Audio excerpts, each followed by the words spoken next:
selamat datang di presentasi saya.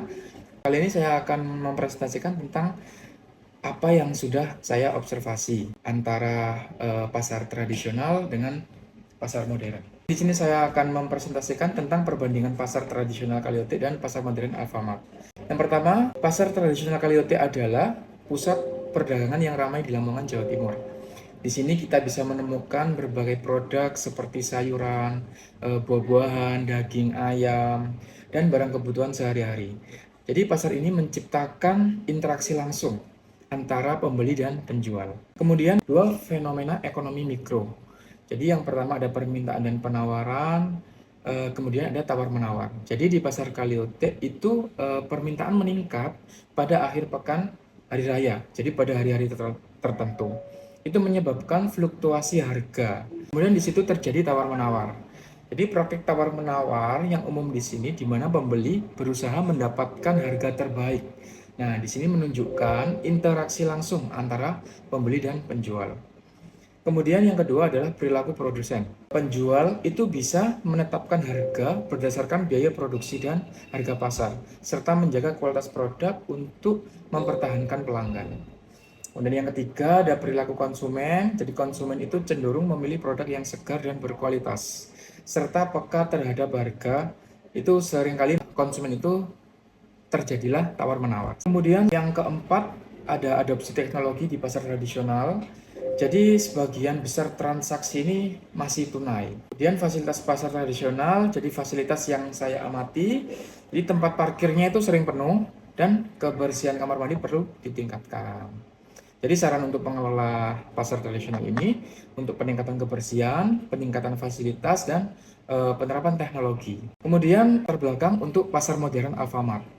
Jadi Alfamart adalah salah satu jaringan minimarket terbesar di Indonesia yang menyediakan berbagai kebutuhan sehari-hari dengan konsep yang praktis dan efisien. Masuk ke bab 2 yaitu pembahasan. Jadi yang pertama ada fenomena mikroekonomi. Di sini terdapat permintaan dan penawaran. Jadi fluktuasi permintaan terlihat pada produk yang sedang dipromosikan. Kemudian ada elastisitas harga, di mana produk non-esensial menunjukkan elastisitas tinggi, sedangkan kebutuhan pokok memiliki elastisitas rendah. Yang kedua ada perilaku produsen. Alfamart ini menerapkan strategi pemasaran yang agresif dan manajemen persediaan yang efisien. Kemudian kita melihat perilaku konsumen, jadi konsumen itu tetap membandingkan harga dan kualitas, serta dipengaruhi oleh promosi. Kemudian yang keempat, adopsi teknologi di Alfamart.